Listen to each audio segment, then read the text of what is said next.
नमस्कार दोस्तों, स्वागत है आपका एक बार फिर से हमारे इस चैनल समग्र ज्ञान पर। दोस्तों, अगर आप अपने जीवन में कुछ नया सीखने की चाह रखते हैं तो चैनल को सब्सक्राइब जरूर कर ले। दोस्तों, सूर्य देव को जल चढ़ाते वक्त भूल से भी ना करें ये गलतियां। पुराणों के अनुसार कहा जाता है कि संसार के समस्त मानव को स्नान करने के पश्चात सूर्य देव को जरूर जल चढ़ाना चाहिए। तांबे के लोटे से जल चढ़ाना बहुत ही अच्छा माना जाता है। जल के साथ अक्षत एवं फूल मिश्रित कर सूर्य देव को जल चढ़ाने से सूर्य देव बहुत ही जल्दी सन्न होते हैं। जल को चढ़ाते वक्त सूर्य देव के मंत्र का जाप भी करना चाहिए। इससे मन में सकारात्मक ऊर्जा प्रवेश करती है। जिन लोगों का स्वास्थ्य अक्सर खराब होता है, अगर वे लोग हर सुबह स्नान करने के उपरांत सूर्य देव को जल चढ़ाते हैं तो उनको स्वास्थ्य से संबंधित जितनी भी परेशानी होती है उन सभी का निवारण हासिल हो सकता है। बहुत से लोगों की कुंडली में सूर्य की दशा ठीक नहीं होती। इन लोगों को जरूर ही रोजाना स्नान करने के पश्चात सूर्य देव को जल चढ़ाना चाहिए। इससे उन जो भी खराबी है उसमें सुधार आ सकता है। सवाल ये है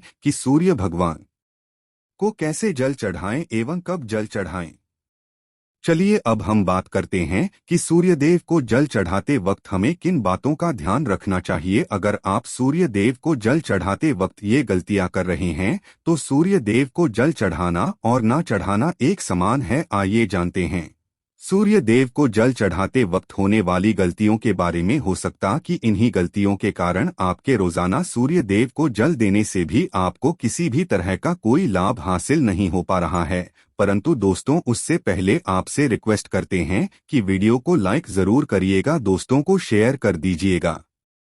और अगर आपने अभी तक चैनल को सब्सक्राइब नहीं किया है तो चैनल को सब्सक्राइब करके बेल आइकन जरूर दबाइएगा। सबसे पहली बात, पूर्व की ओर मुख रखें। सूर्य देव को हमेशा पूर्व की ओर मुख रख के जल चढ़ाना चाहिए। जल चढ़ाते उस जल की छींटे आपके पैरों के ऊपर नहीं पड़नी चाहिए। हमेशा इस बात का ध्यान रखिए कि जहां से भी आप जल चढ़ा रहे हैं उस स्थान से सूर्य देव को देने वाले अर्घ्य का जल आपके पैर में किसी भी हाल में नहीं गिरना चाहिए। अगर जल चढ़ाते वक्त आपके पैर में वो जल गिरता है तो ये अच्छी बात नहीं है, क्योंकि इससे सूर्य देव क्रोधित हो जाते हैं। आपके ऊपर किसी की अशुभ दृष्टि भी पड़ सकती है। सूर्य देव को जल को चढ़ाते वक्त सूर्य देव के इस मंत्र का जाप करें, ओम सूर्याय नमः। दूसरी बात, बिना स्नान किए जल ना चढ़ाएं। भूल से भी ये गलती ना करें, बिना स्नान किए सूर्य देव को जल ना चढ़ाएं। सूर्य देव को स्वच्छता बेहद ही पसंद है। ऐसे में अगर आप बिना स्नान किए उन्हें जल चढ़ाएंगे तो वो आपसे रुष्ट हो जाएंगे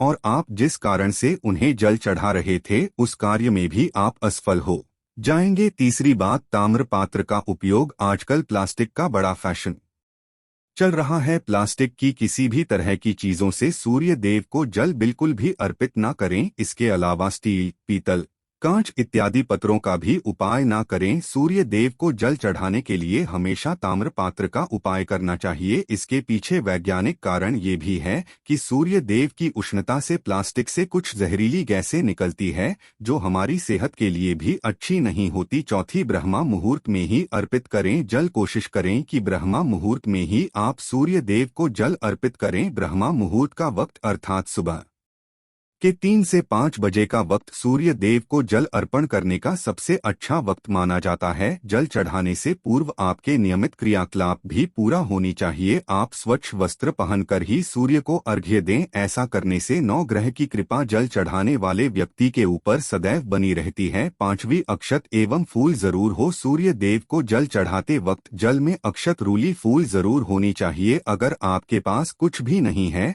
तो अक्षत से काम चला सकते हैं, बस खाली सिर्फ जल ना चढ़ाए। छठी बात, हाथ सिर के ऊपर रखे। हमेशा अपने हाथ को सिर के ऊपर रखकर ही सूर्य देव को जल अर्पित करना चाहिए। जब जल की धारा सूर्य देव को अर्पित करते वक्त गिरती है तो उसी धारा से सूर्य देव को देखना चाहिए। कहा है कि ऐसा करने से व्यक्ति के ऊपर सूर्य देव की कृपा बनी रहती है एवं व्यक्ति के मन में सकारात्मक ऊर्जा भी प्रवेश करती है। सातवीं बात, चप्पल ना पहने। भूल से भी आपके पैर में चप्पल नहीं होनी चाहिए। अगर आप सूर्य देव को चप्पल पहनकर जल अर्पण करेंगे तो वो आपसे रुष्ट हो जाएंगे और आपके जितने भी काम रुके हुए हैं वो सभी काम भी आगे नहीं बढ़ पाएंगे। इसलिए हमेशा सूर्यदेव को नंगे पैरों में रहकर ही जल अर्पित करें। आठवीं बात, रविवार के दिन जरूर जल चढ़ाए। आप हर दिन सूर्य देव को जल चढ़ाए या ना चढ़ाए, परंतु रविवार के दिन सूर्य को जल जरूर चढ़ाना चाहिए, क्योंकि रविवार का दिन सूर्य भगवान का दिन होता है। इस दिन को जरूर ही हर व्यक्ति को सूर्य देव को जल अर्पित करना चाहिए। इससे अगर आपकी कुंडली में किसी तरह का कोई सूर्य से संबंधित दोष है तो वो दोष गुण में परिवर्तित हो जाएगा। 9वीं बात, भोजन लें। अगर आप सूर्य देव को हर दिन जल चढ़ाते हैं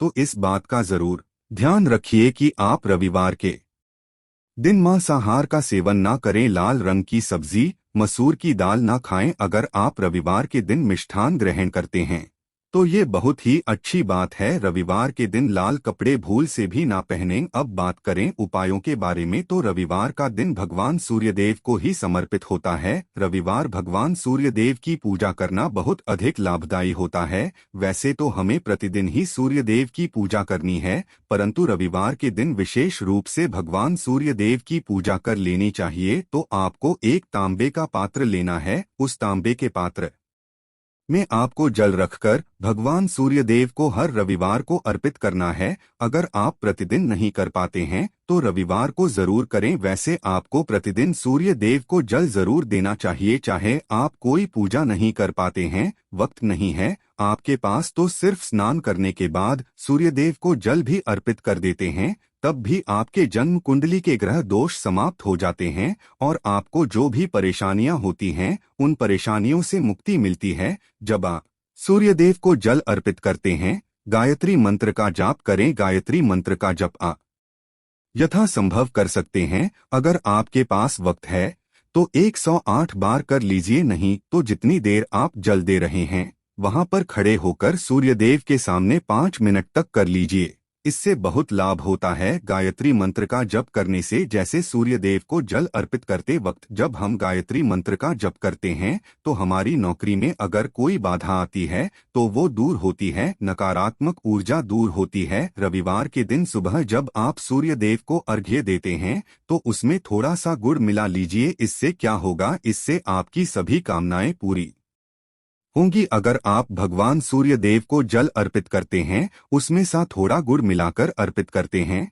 तो आपकी सभी कामनाएं पूरी हो जाती हैं। भाग्य का साथ बहुत लोगों को नहीं मिलता है। बहुत से लोग कंप्लेंट करते हैं कि हमारा भाग्य हमारा साथ नहीं देता है। ऐसे में भाग्य का कारक माना गया है, प्रबल कारक माना गया है सूर्य देव को। तो जब आप सूर्य देव को सुबह जल देते हैं तो जल देते वक्त आपको गायत्री मंत्र का जप करना है और उसके अलावा आपको भाग्य का साथ चाहिए तो रविवार के दिन गुड़ और चावल का दान करना अच्छा माना जाता है। गेहूं का दान भी कर सकते हैं। गेहूं और गुड़ का दान करना बहुत श्रेष्ठ माना जाता है और इसको करने से आपके सभी काम बनने लग जाते हैं। अगर आप ये दान करते हैं तो सूर्य देव की कृपा से आपके जो काम होते हैं, जो रुके हुए हैं, बनने लग जाते हैं। भाग्य का साथ आपको हासिल हो जाता है। अगर आपके आत्मविश्वास में कमी आ गई है, पराक्रम में कमी आ गई है और आत्मविश्वास आपका कमजोर होता जा रहा है, तो ऐसे में आपको चाहिए कि रविवार के दिन अपने माथे पर लाल चंदन का तिलक लगाएं। लाल चंदन जल में डालकर भगवान सूर्यदेव अर्घ्य दे दीजिए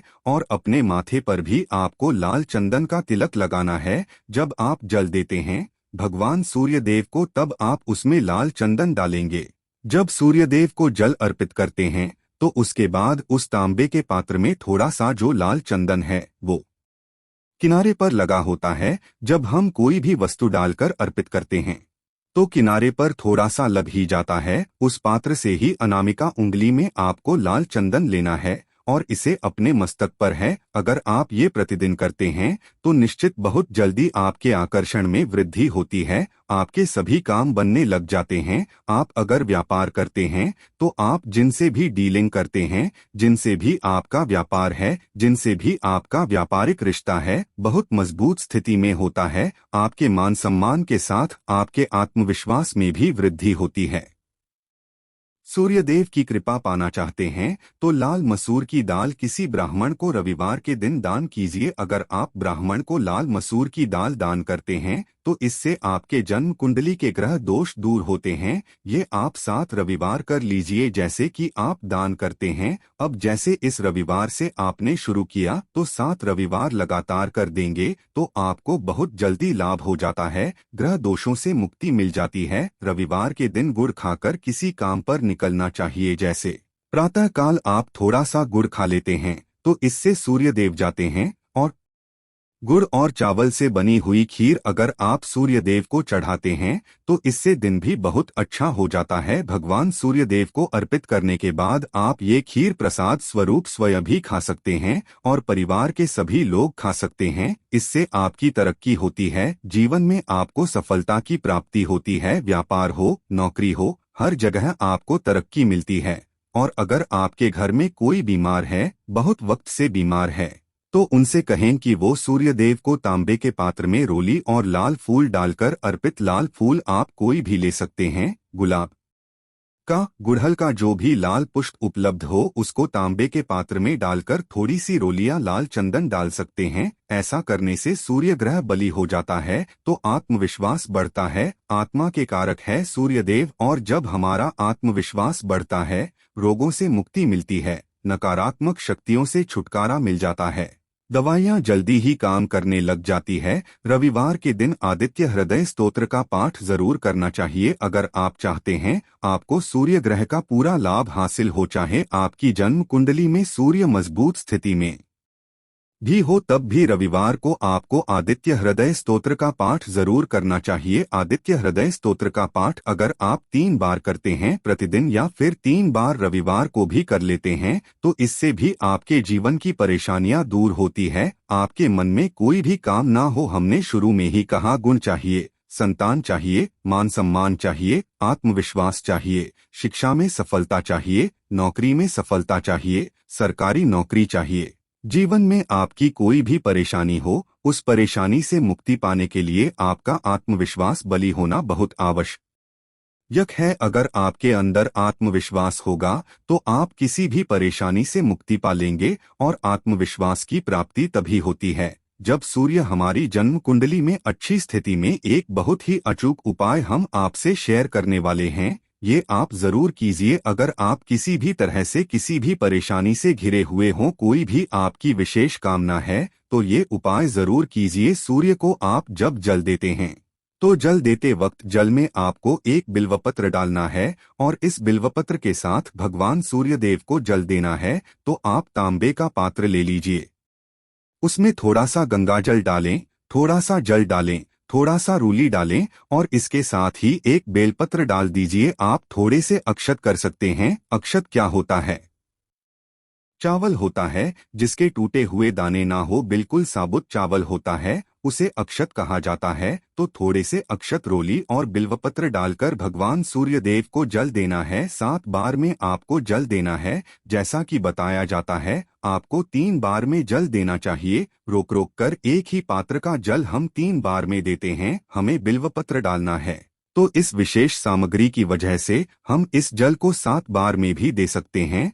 तो आप रोक रोक उसी जल को, एक पात्र के जल को ही 7 बार में दीजिए। भगवान सूर्य देव को देखते हुए आपको मंत्र बोलना है, ओम रिम रिम रिम सूर्याय नमः, ओम रिम रिम रिम सूर्याय नमः। तो इस तरह से आप इस मंत्र को बोलते हुए अगर सूर्यदेव को जल अर्पित करते हैं तो जल्दी ही आपके मन की कामनाएं पूरी हो जाती है। आपकी जो भी कामना है भगवान सूर्यदेव से कहें। थोड़े वक्त तक आप आदित्य हृदय स्तोत्र का पाठ कर सकते हैं, चाहे तो 1 या 3 बार या फिर 108 बार गायत्री मंत्र का जाप कर लीजिए या भगवान सूर्यदेव का कोई भी एक मंत्र जिसका आप 108 बार जप कर सकते हैं। जरूर इस उपाय को करने के बाद कीजिए, इससे आपकी कामना बहुत जल्दी पूरा हो जाती है। दोस्तों, आज की वीडियो में हमने सूर्य को मजबूत करने का उपाय बताया। सूर्य को मजबूत करना बहुत आवश्यक है। सूर्य आत्मा के कारक है और सबसे जरूरी है आत्मविश्वास का बली होना। अगर हम जीवन किसी भी तरह की सफलता पाना चाहते हैं तो बहुत जरूरी है कि आप सूर्यदेव की आराधना कीजिए, प्रतिदिन कीजिए और रविवार के दिन विशेष रूप से कीजिए। उम्मीद करते हैं आज की वीडियो से आपको लाभ जरूर होगा। आज के लिए बस इतना ही दोस्तों। अगर आपको ये वीडियो पसंद आया है तो वीडियो को लाइक करिएगा, दोस्तों को शेयर जरूर करिएगा और चैनल को सब्सक्राइब करके बेल आइकन जरूर दबाइएगा ताकि आने वाली वीडियो आपको सबसे पहले मिले। दोस्तों मिलते ये वीडियो में, तब तक के लिए धन्यवाद।